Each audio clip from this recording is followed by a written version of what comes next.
Well, the story is heartbreaking. Start with your own story.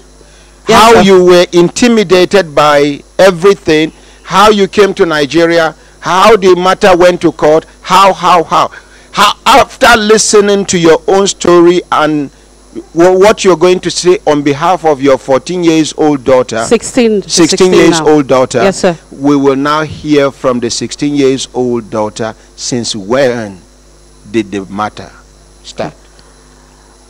Thank you, Ordinary President, for this platform.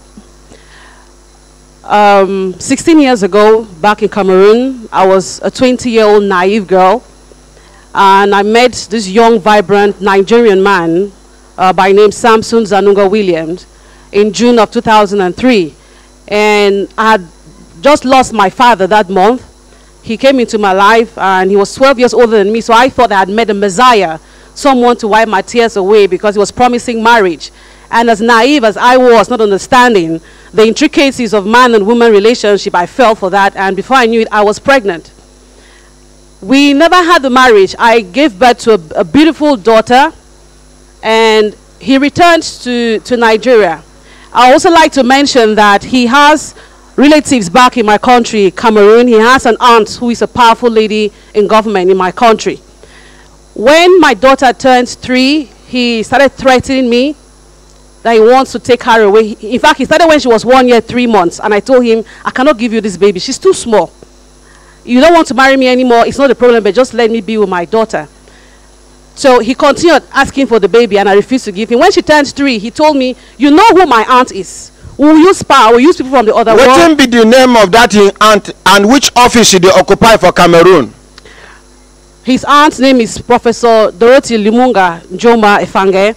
She's currently one of the top people in charge of elections, Cameroon, Elecam, the body in charge of elections in my country. Okay, like our INEC here. Yes. Okay. At the moment. So, what be her relationship with him where they use her name, they threaten you? Okay.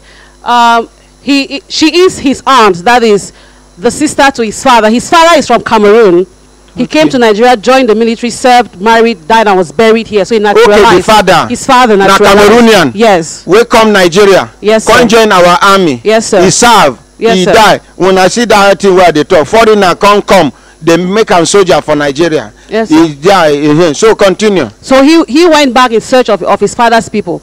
So he used the aunt's name to threaten me with and said, you know who my aunt is. We have power, we have money, we have what you don't have. We can take this girl away from you to Nigeria, and you will never find her. So if I were you, I would just willingly give her instead of trying to fight. My mother is a widow. I'm an orphan. We're like, we don't have anybody. How do you fight people like that? There's no need trying to make a case. Your mother, they tell you that? Yes, that, you know, see, we're still mourning your father that just died. We haven't yet recovered from that. And then you have a child out of wedlock. The marriage didn't happen. Now they want to take her away from you. I went to this woman's office to meet her, to book an appointment, to find out from her if what her nephew is using to threaten me with is true.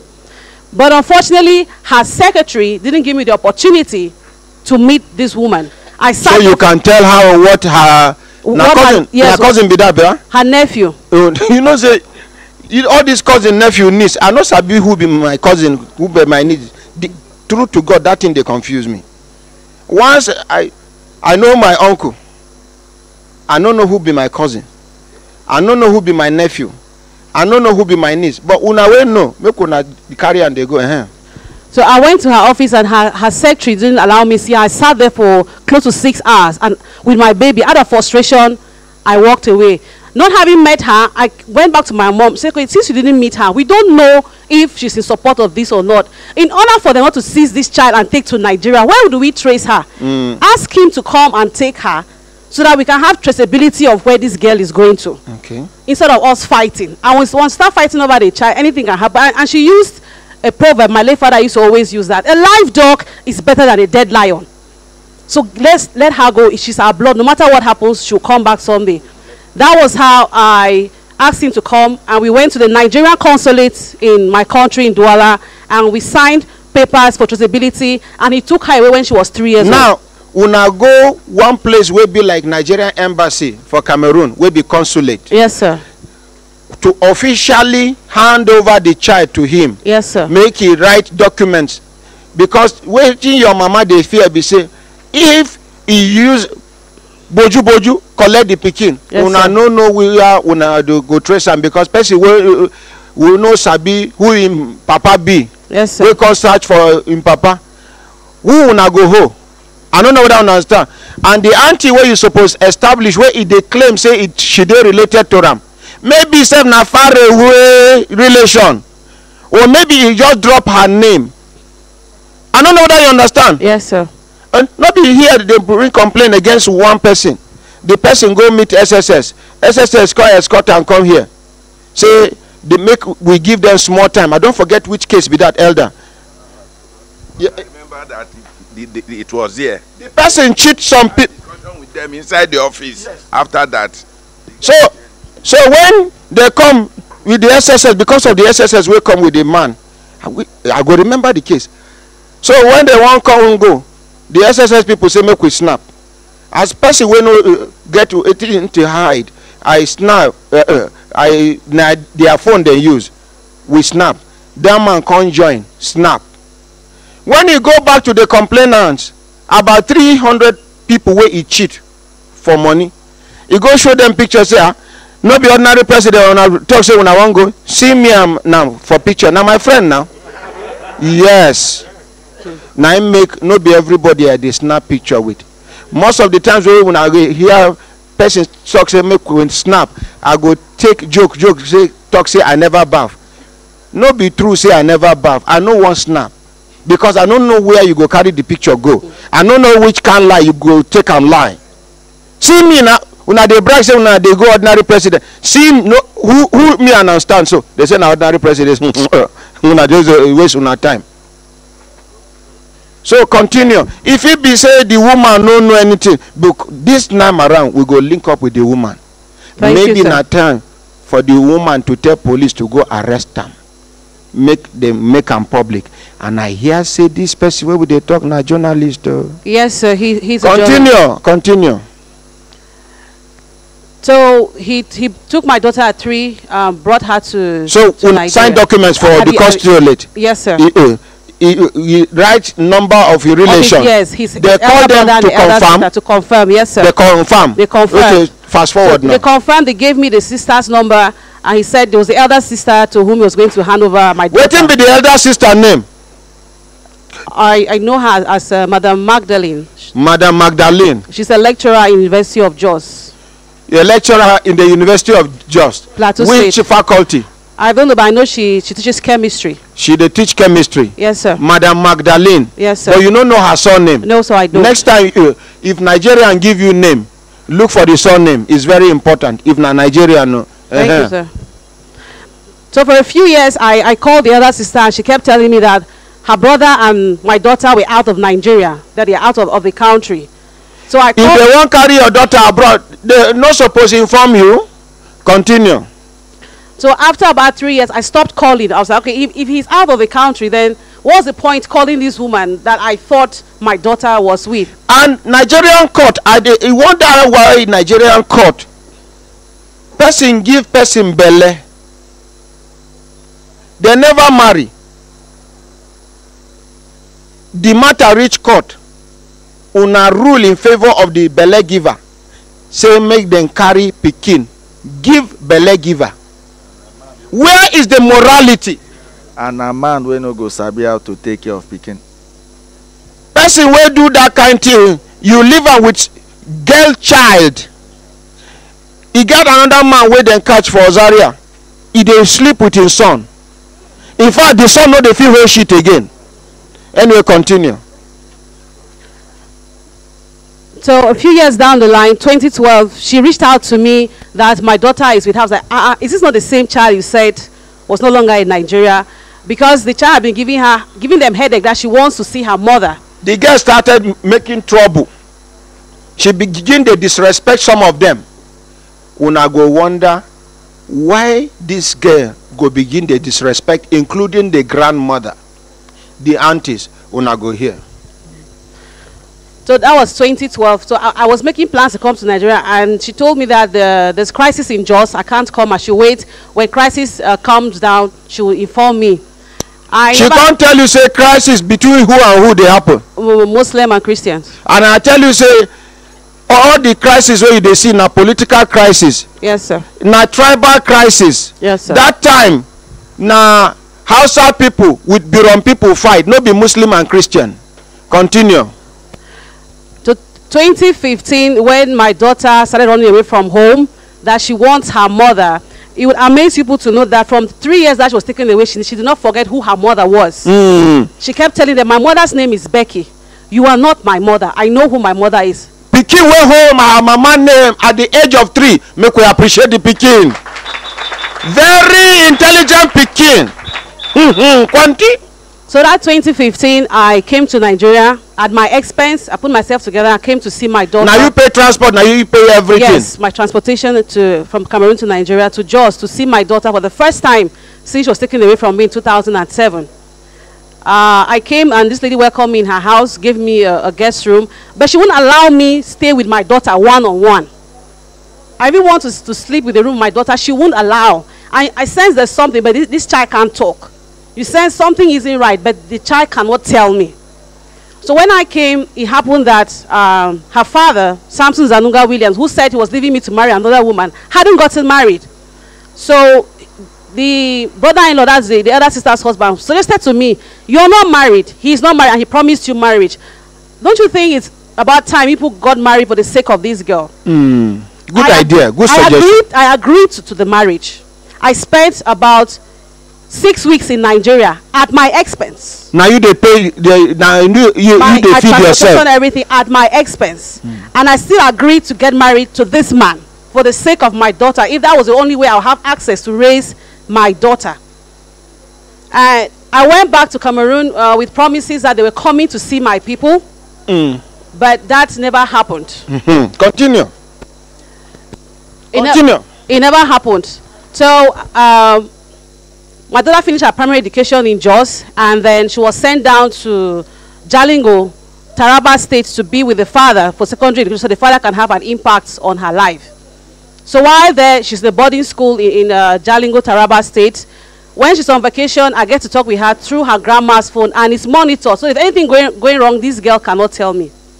Only for me to hear October this year, when my daughter found a way to reach out to me to tell me that since December 2018, her father has been sleeping with her.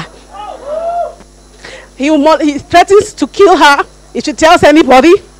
Threatens he will not pay her school fees. It got so bad that my daughter drank sniper. You all know what sniper is. Drank sniper to end her life. And nobody told me. Nobody told me. Even not for the uncle's wife in Abuja, and Igbo woman married to this family. That when my daughter opened up to her, she said, if people send me back to Jalingo, she was brought to Abuja after the suicide attempt.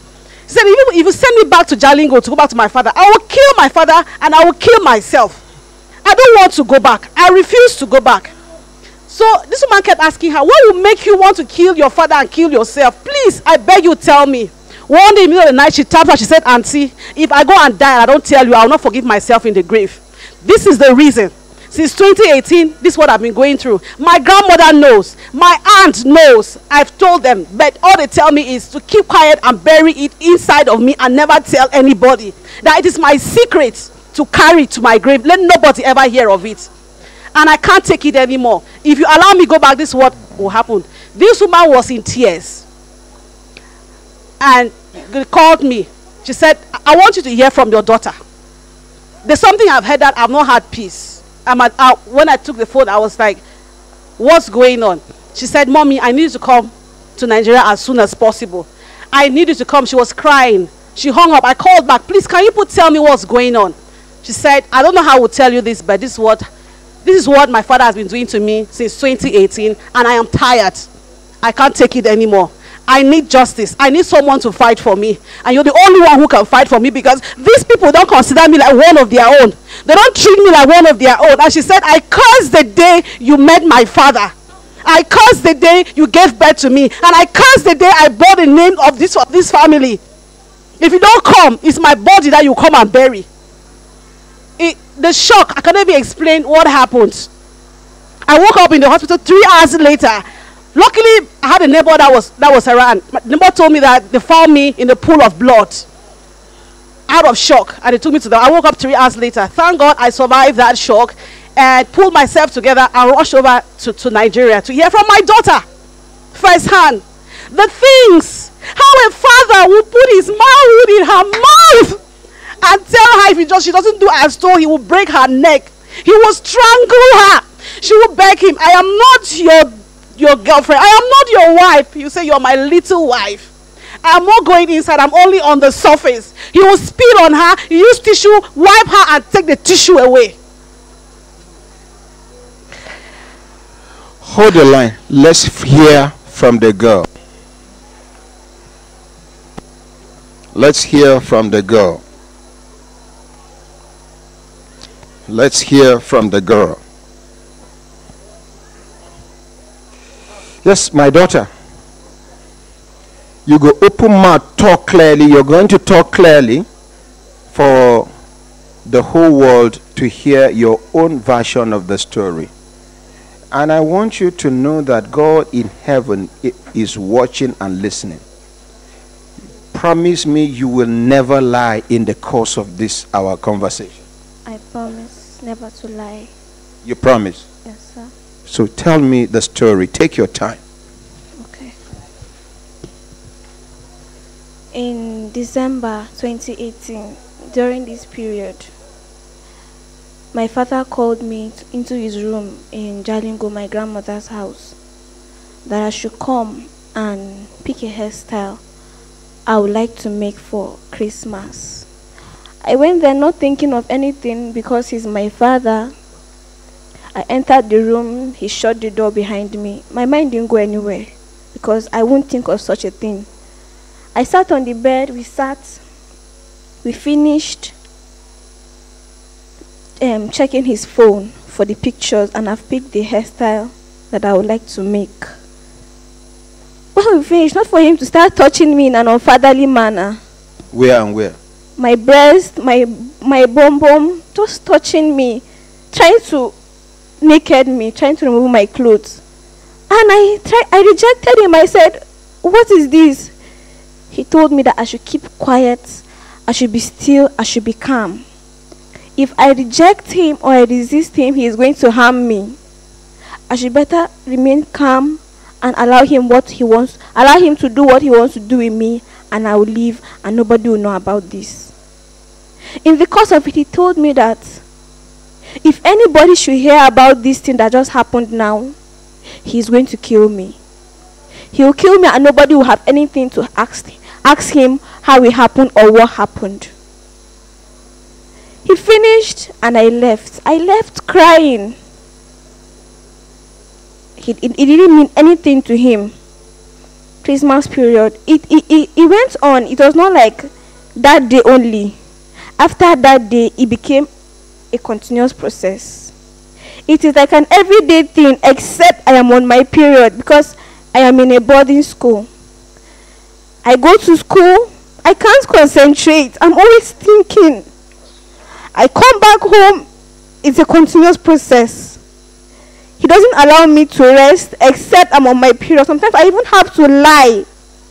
And if I lie and he finds out that I'm not on my period, it's another case. This has been going on 2018, 2019. He was planning his wedding last year. I was happy. I thought everything would just end there because I wanted to forget about everything and move on with my life as a 16-year-old girl. He was planning for his wedding. How he normally does is that he starts scolding me because he's very harsh. He is harsh physically. He beats me, leaving me with scars on my body. I opened the Facebook account to reach my mom because I call my mom, everybody is there. There's nothing I can tell her. I opened the Facebook account to reach her. When he found out about that Facebook account, he beat me mercilessly with a barbed wire. scars all over my body. My hands everywhere I was bleeding on my body. I couldn't reach her. What of the relations in the compound? Didn't they talk to him? Everybody knows he's harsh. And they don't care. My grandmother doesn't care. That's his mother. Yes. When he's beating me, she'll tell him that he should take me and go and beat me outside. I should not die in her compound. She doesn't stop him. It's not her business. I was diagnosed with an ovarian cyst. I started having pains on my side, my right side. I complained to them. They said it was all pretense. And they said, okay, they'll take me to the hospital. At the hospital, the doctor was asking me that, have I ever had sex? I couldn't say yes. I told him, no, I've never. Well, he said, okay, we should go and do a scan. When we're going to do the scan, my father said that if they scan me and they don't find anything in me, he's going to kill me for making him waste his money to bring me to the hospital. We did the scan.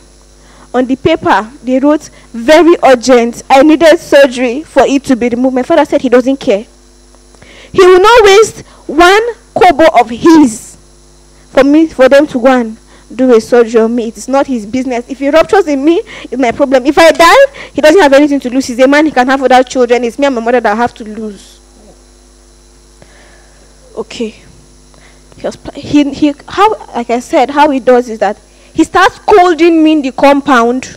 Scolding me, I am stubborn, I am this, I am that. He wants to call me to continue scolding me in his room and give me advice. When he goes, he does what he wants to do. When he's done, he'll ask me to stay there. I will not leave his room until he asks me to leave. I'm there, he'll pick a phone and call the wife to be, and we'll be planning for their wedding. When he's done, he'll say, the wife he's getting married to is the senior wife, while me, I'm the junior wife. He compares my body to my mother's body. He says, I have breasts like my mother. My husband will enjoy me. Won't I allow him enjoy me before my husband enjoys me? I told him that I'm not your girlfriend and I'm also not your wife. This kind of thing should not be happening. He said, I should not worry. He's only on the surface.